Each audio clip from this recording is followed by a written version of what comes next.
এই সমগ্র পৃথিবীকে আল্লাহ পাক আপন কুদরতের দ্বারা নিজ শক্তি দ্বারা একাই সৃষ্টি করেছেন। এই সৃষ্টির মধ্যে আল্লাহ পাকের সাথে আর কেউ শরীক নাই, কেউ ভাগীদার নাই, কেউ অংশীদার নাই। এই গোটা পৃথিবীকে আল্লাহ পাক সৃষ্টি করেছেন এবং গোটা পৃথিবীর মধ্যে ছোট বড় যত সৃষ্টি রয়েছে, চাই জীব হোক চাই জড় পদার্থ হোক, সব কিছুকেই আল্লাহ পাক সৃষ্টি করেছেন। এবং এই পৃথিবীর ছোট বড় প্রত্যেকটা সৃষ্টি আল্লাহ পাকের পরিবারের সদস্য। আর আল্লাহ পাকের সৃষ্টি জীবকে অত্যন্ত বেশি ভালোবাসেন, খুব বেশি ভালোবাসেন।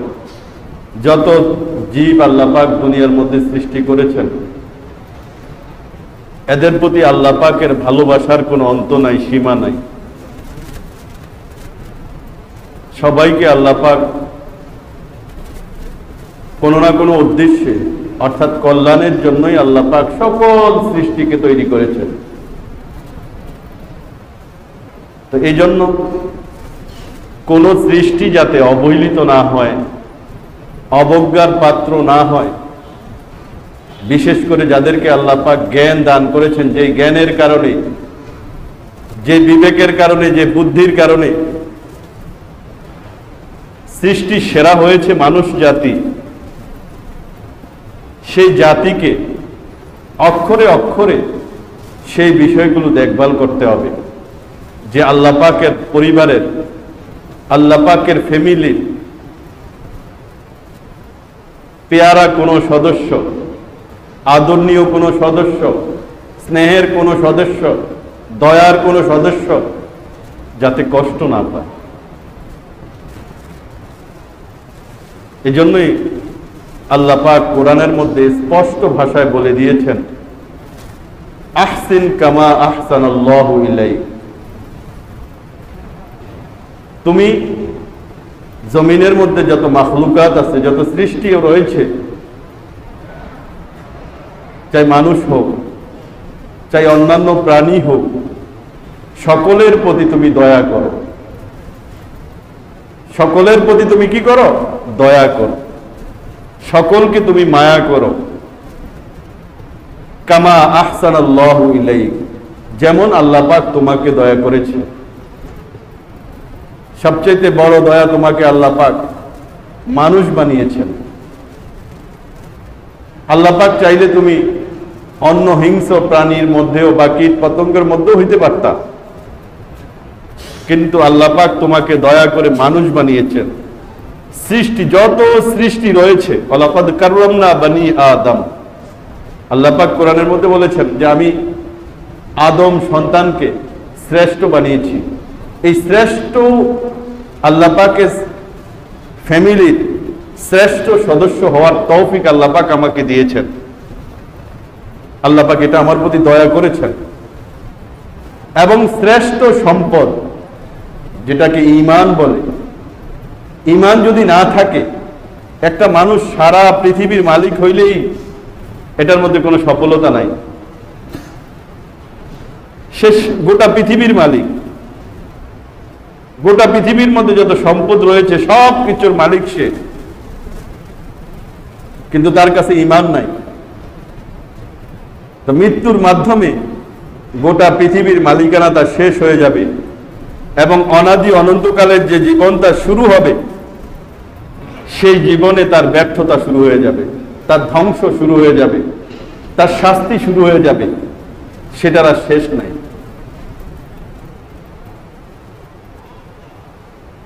তো আল্লাহ পাকের পক্ষ থেকে যে শ্রেষ্ঠ সম্পদটা আমরা পেয়েছি সেটা হলো ঈমান। সে ঈমান দিয়ে আল্লাহ পাক আমার উপর কি করেছেন? দয়া করেছেন। কামা আহসানাল্লাহু ইলাইক, আল্লাহ পাক আমাকে শ্রেষ্ঠ নবীর উম্মত বানিয়েছেন। আল্লাহ পাক আমাকে সুস্থতা দিয়েছেন, আমাকে দুই চোখ দিয়েছেন, সারা পৃথিবী আমি দেখতে পাই, সবকিছু দেখতে পাই। শরীর সুস্থতা দিয়েছেন, শরীরের অঙ্গ প্রত্যঙ্গগুলো ঠিক দিয়েছেন। কম বেশি সম্পদ দিয়েছেন, নিয়ামত দিয়েছেন, এগুলো সব কে দিয়েছেন? আল্লাহ দিয়েছেন। তা আল্লাহ পাক বলেছেন যে কামা আহসানাল্লাহু ইলাইক, আল্লাহ পাক তোমার প্রতি যেরকম দয়া করেছে, আল্লাহ পাক তোমার প্রতি যেরকম দয়া করেছেন, তুমিও আল্লাহ পাকের অন্যান্য সৃষ্টি যেগুলো আল্লাহ পাকের পরিবারের সদস্য, যেগুলো আল্লাহ পাকের পরিবারের দয়ার সদস্য, যেই সদস্যগুলোর প্রতি, যেই সৃষ্টির প্রত্যেকটার প্রতি আল্লাহ পাকের অনন্ত ভালোবাসা, অনন্ত স্নেহ, অনন্ত দয়া, অনন্ত মায়া, সেইগুলোর প্রতি তুমি ভালো ব্যবহার করো, তাদের সাথে ভালো আচরণ করো, তারা যাতে জগতের বুকে টিকে থাকতে পারে, তাদের যাতে ক্ষতি না হয়, তোমার সাধ্য অনুযায়ী সেই ব্যবস্থাটা তুমি করে দাও। আহসিন কামা আহসানাল্লাহু ইলাইক, সৃষ্টির প্রত্যেকটা সদস্যের প্রতি তুমি কি করো? দয়া করো, যেমন আল্লাহ পাক তোমার প্রতি দয়া করেছেন। ওয়ালা তাবগিল ফাসাদা ফিল আরদ, আর জমিনের মধ্যে, এই জমিন আল্লাহ পাক তৈরি করেছেন, জমিনের প্রত্যেকটা সদস্য আল্লাহ পাকের ফ্যামিলির অন্তর্ভুক্ত, সুতরাং এই জমিনের মধ্যে তুমি অশান্তি সৃষ্টি করো না, কোনোভাবে তুমি অশান্তি সৃষ্টি করবে না। ইন্নাল্লাহা লা ইউহিব্বুল মুফসিদিন, নিঃসন্দেহে আল্লাহ পাক অশান্তি সৃষ্টিকারীদেরকে পছন্দ করেন না। যারা জমিনের বুকে অশান্তি সৃষ্টি করে, যাদের দ্বারা শ্রেষ্ঠ মাখলুক, যারা আশরাফুল মাখলুকাত, সৃষ্টির সেরা, যার দ্বারা মানুষ কষ্ট পায়, যার দ্বারা অন্যান্য প্রাণী কষ্ট পায়, যার দ্বারা অন্যান্য প্রাণী কষ্ট পায়, যার দ্বারা অন্য মানুষ দুনিয়ার মধ্যে বেঁচে থাকা কষ্টকর হয়ে যায়, এই ধরনের লোকদেরকে আল্লাহ পাক পছন্দ করেন না, এই ধরনের লোকদেরকে আল্লাহ পাক ভালোবাসেন না। আমার দ্বারা যদি কোনো মানুষ কষ্ট পায়, আমার দ্বারা যদি কোনো মানুষ পেরেশানিগ্রস্ত হয়, আমার দ্বারা যদি কোনো মানুষ অশান্তি বোধ করে, তা আল্লাহ পাক আমাকে পছন্দ করবেন না। ইন্নাল্লাহা লা ইউহিব্বুল মুফসিদিন, যারা জমিনের মধ্যে অশান্তি সৃষ্টি করেন, আল্লাহ পাক তাদেরকে পছন্দ করেন না। ক্বালা রাসূলুল্লাহ সাল্লাল্লাহু আলাইহি ওয়াসাল্লাম আর-রাহিমুনা ইয়ারহামুহুমুল্লাহ, যারা সৃষ্টির প্রতি মানুষ সহ অন্যান্য জীব জন্তু যারা রয়েছে তাদের প্রতি যারা দয়া করবে, ইয়ারহামুহুমুল্লাহ, আল্লাহ পাক তাদের প্রতি দয়া করবেন, আল্লাহ পাক তাদেরকে ভালোবাসবেন। ইরহামু মান ফিল আরদি ইয়ারহামুকুম মান ফিস সামা, তোমরা জমিনবাসীদের উপর, মানুষ সহ সকল পৃথিবীর সকল প্রাণীদের উপর তোমরা দয়া করো, আসমানওয়ালা তোমাদের প্রতি দয়া করবে। এটা আল্লাহ পাকের সিস্টেম, এটা আল্লাহ পাকের নিয়ম, যে যারাই সৃষ্টির প্রতি দয়া করবে, যারাই মানুষ সহ অন্যান্য প্রাণীর প্রতি দয়া করবে, ভালোবাসবে, তাদের আরামের ব্যবস্থা করে দিবে, তাদের শান্তির ব্যবস্থা করে দিবে, আল্লাহ পাক তাদের প্রতি দয়া করবেন। আর আল্লাহ পাকের দয়া যখন পৃথিবীর মধ্যে পৃথিবীবাসীর উপর আসবে, তখন জমিনের মধ্যে শান্তি আসবে। এই জন্য দয়া এটা আল্লাহ পাকের বহুত বড় একটা নিয়ামত। ক্বালা রাসূলুল্লাহ সাল্লাল্লাহু আলাইহি ওয়াসাল্লাম তুনজাউর রাহমাতু ইল্লা মিন শাকিয়্যিন, দুর্ভাগা, গুনাহগার, পাপিষ্ঠ অন্তর থেকেই কেবল দয়া আল্লাহ পাক উঠায় নেন। দয়াটা এমন একটা সম্পদ যে দয়ার মাধ্যমে বান্দা আল্লাহ পাকের দয়া পায়, যে দয়ার মাধ্যমে বান্দা আল্লাহ পাকের সাথে সম্পর্ক করে। আর এই দয়া যার অন্তরের মধ্যে থাকবে না, সে প্রকৃত পক্ষেই দুর্ভাগা, সে প্রকৃত পক্ষেই পাপিষ্ঠ, সে প্রকৃত পক্ষেই পাপিষ্ঠ। ক্বালা রাসূলুল্লাহ সাল্লাল্লাহু আলাইহি ওয়াসাল্লাম লা ইয়ারহামুল্লাহু মান লা ইয়ারহামুন নাস। ক্বালা রাসূলুল্লাহ সাল্লাল্লাহু আলাইহি ওয়াসাল্লাম লা ইয়ারহামুল্লাহু মান লা ইয়ারহামুন নাস। আল্লাহ পাক ওই ব্যক্তিকে ভালোবাসবেন না, ওই ব্যক্তির প্রতি দয়া করবেন না যে মানুষের প্রতি দয়া করে না, যে মানুষের প্রতি কি করে না, দয়া করে না। এজন্য আল্লাহ পাকের ভালোবাসা পাওয়ার জন্য, আল্লাহ পাকের সাথে ভালো সম্পর্ক থাকার জন্য, আল্লাহ পাকের রহমত এবং দয়ার দ্বারা নিজের জীবনকে ভাসানোর জন্য অবশ্যই মানুষকে ভালোবাসতে হবে, মানুষের প্রতি দয়া করতে হবে। সব সময় মনের মধ্যে এই ভাষণা থাকতে হবে যে আমি কোনো না কোনো মানুষের যাতে উপকার করতে পারি, কোনো না কোনো মানুষের যাতে কি উপকার করতে পারি। যেখানেই কোনো মানুষ অসুবিধার মধ্যে পড়বে, যেখানে কোনো মানুষ সংকীর্ণতার মধ্যে পড়বে, যেখানে কোনো মানুষ দয়ার মুখাপেক্ষী হবে, আমি সেখানেই ঝাঁপাইয়া পড়ব। শুধু কোনো সৃজনাল ব্যাপার নয়, শুধু কোনো বিশেষ কোনো বিষয়ে নয়, সর্ব বিষয়ে, শুধু ব্যাপক বিষয় নয়, ব্যক্তিগত বিষয়ও। যেমন বর্তমানে আমাদের দেশে একটা দুর্যোগ চলতেছে, সারা দেশের মধ্যে বিভিন্ন অঞ্চলে বিভিন্ন জেলায় বন্যা চলতেছে, মানুষ সীমাহীন দুর্ভোগের মধ্যে জীবনযাপন করছে। সরকার সহ বিভিন্ন স্বেচ্ছাসেবী সংগঠনগুলো এবং ব্যক্তিগতভাবে অনেকেই সহযোগিতা করছেন। খুব ভালো জিনিস, এটাই ইসলামের শিক্ষা। আর দ্বীন ওয়ান নাসিহা, দ্বীন হলো কল্যাণ কামনার নাম। আল্লাহ রাসূল 3 বার বলেছেন এটা। আর দ্বীন ওয়ান নাসিহা, দ্বীন হলো কল্যাণ কামনার নাম, দ্বীন হলো সহমর্মিতার নাম। সাহাবায়ে কেরাম রাবি হাদিস বলেন, আমরা জিজ্ঞেস করলাম, ইয়া রাসূলুল্লাহ, কল্যাণ কিভাবে, কার কল্যাণ কামনার নাম দ্বীন? এই যে আমরা দ্বীনের উপর চলি, দ্বীন আমরা গ্রহণ করেছি, ইসলাম আমরা গ্রহণ করেছি, তো কার কল্যাণ কামনার নাম ইসলাম?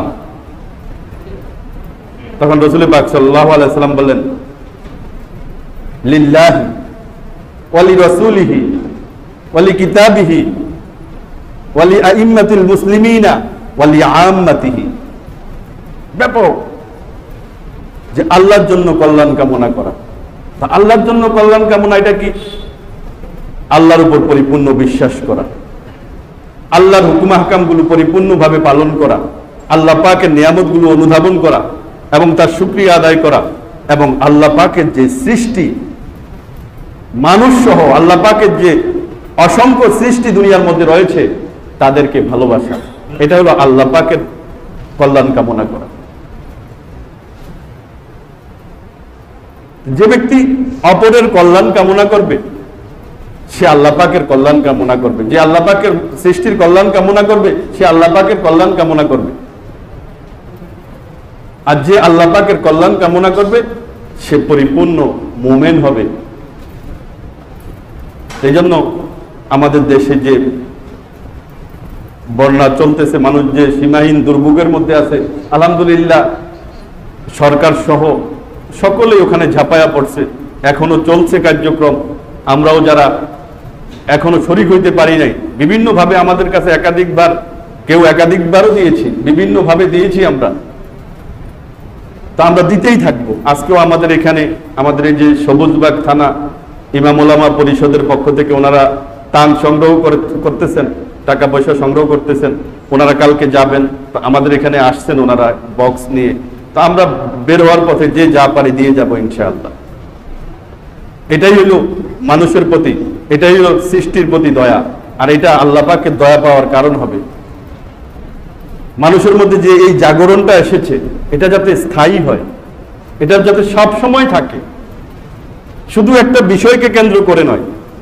মুমিনের সারা জীবনেই এমন হবে, আমার কোনো আত্মীয় কোনো মুসিবতের মধ্যে পড়েছে, আমি তার উপর যথাসাধ্য আমার যে ক্ষমতা আছে, আমি আমার ক্ষমতা দিয়ে, আমার তৌফিক দিয়ে আমি তার পেরেশানিটা, আমি তার অভাবটা, আমি তার অসুবিধাটা দূর করার চেষ্টা করব।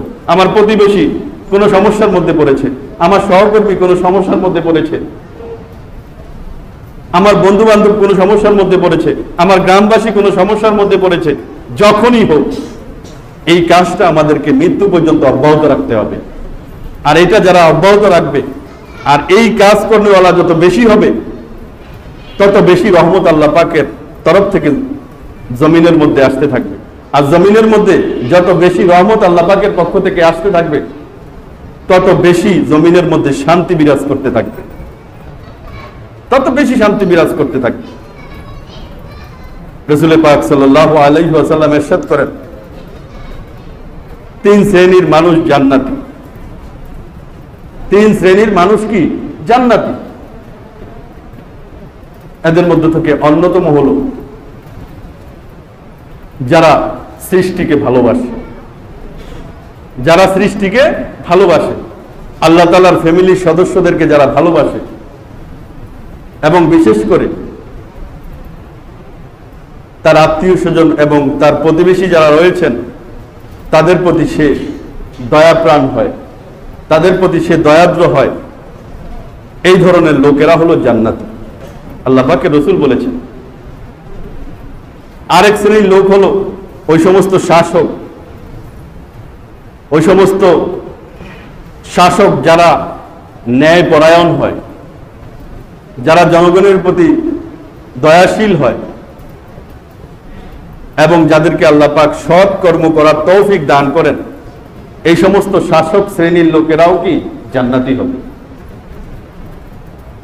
এবং তৃতীয় শ্রেণী হলো ওই সমস্ত লোক যারা নিষিদ্ধ বস্তু থেকে নিজেদেরকে ফিরায় রাখবে, নিষিদ্ধ বস্তু থেকে নিজেদেরকে কি করবে? ফিরায় রাখবে, এবং ভিক্ষাবৃত্তি থেকে নিজেদেরকে হেফাজত করবে, এবং নিজেদের সন্তানদের ব্যাপারে আল্লাহ পাকের উপরই ভরসা করবে। এই শ্রেণীর লোকেরাও জান্নাত। এই হাদিসের মধ্যে বিশেষভাবে এই 3 শ্রেণীর লোককে আল্লাহ পাকের রাসূল জান্নাতি বলেছেন।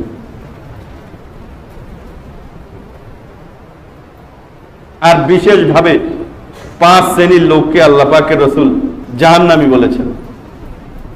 5 শ্রেণীর লোক, এক শ্রেণীর যারা তাদের নির্বুদ্ধিতার কারণে, যাদের শুভবুদ্ধি কম, এটার কারণে তারা আল্লাহ পাকের নাফরমানি থেকে নিজেকে বাঁচাইতে পারে না। আল্লাহ পাকের রাসূল বলেছেন, এরা তোমাদেরই অধীনস্থ কোনো একজন, যে তারা হালাল সম্পদের কোনো তোয়াক্কা করে না, হালাল সম্পদের কোনো পরোয়া করে না, অর্থাৎ হারাম কামাইয়ের উপরেই তারা কি থাকে? সন্তুষ্ট থাকে। হালাল হারাম যেখানেই পায় সেখান থেকে তারা উঠায় নেয়, এবং তারা ব্যভিচারী হয়, যার কারণে বিবাহের দিকে তারা আকৃষ্ট হয় না। এই শ্রেণীর লোকগুলো কি জাহান্নামী। আরেক শ্রেণী হলো, যা বিশেষভাবে এই হাদিসের মধ্যে আল্লাহ পাকের রাসূল উল্লেখ করেছেন, যে নাকি আমানতের খেয়ানতকারী, তার লোভ, তার লালসাটা গোপন না। সামান্য জিনিস যদি তার সামনে পড়ে, সে তার লোভের যে চরিত্রটা, তার লোভ সুলভ যে চরিত্রটা সে প্রকাশ করে দেয় সামান্য বিষয়ের প্রতি। এই ধরনের লোকগুলো জাহান্নামী। আরেক শ্রেণী হলো যারা কৃপণ হয়, যারা মিথ্যুক হয়, এই শ্রেণীর লোকগুলো জাহান্নামী। আরেক শ্রেণী হলো যাদের চরিত্র খারাপ হয়, যাদের আচার ব্যবহার খারাপ, এবং চরিত্রের প্রত্যেকটা দিকে তার খারাপ, এবং অশ্লীল ভাষী হয়। এই ধরনের লোকগুলো জাহান্নামী। হাদিসের মধ্যে 5 শ্রেণীর লোকদেরকে জাহান্নামী, বিশেষভাবে জাহান্নামী বলা হয়েছে, আর 3 শ্রেণীর লোকদেরকে জান্নাতি বলা হয়েছে। আর 3 শ্রেণীর মধ্যে অন্যতম হইল যারা সৃষ্টিকে ভালোবাসে। এই জন্য সৃষ্টির ভালোবাসা, সৃষ্টির প্রতি দয়া করা, আল্লাহ পাকের মাখলুকের প্রতি দয়া করার এই নামান্তর। আল্লাহ পাকের ফ্যামিলির সদস্যকেই দয়া করা হয়, সৃষ্টির প্রতি দয়া করাটা। তো এই জন্য আল্লাহ পাকের ফ্যামিলির সাথে যারা ভালো ব্যবহার করবে, আল্লাহ পাকের ফ্যামিলির সদস্যদের সাথে যারা দয়াসুলভ আচরণ করবে, আল্লাহ পাকের পক্ষ থেকেও তাদের উপর দয়া আসবে, আল্লাহ পাকের পক্ষ থেকেও তাদের উপর ভালোবাসা আসবে, এবং সে পরিপূর্ণ মুসলমান এবং পরিপূর্ণ মুমিন হিসেবে বিবেচিত হবে, এবং সে জান্নাতের ওয়ারিস হবে। আল্লাহ পাক আমাদেরকে আমল করার তৌফিক দান করে।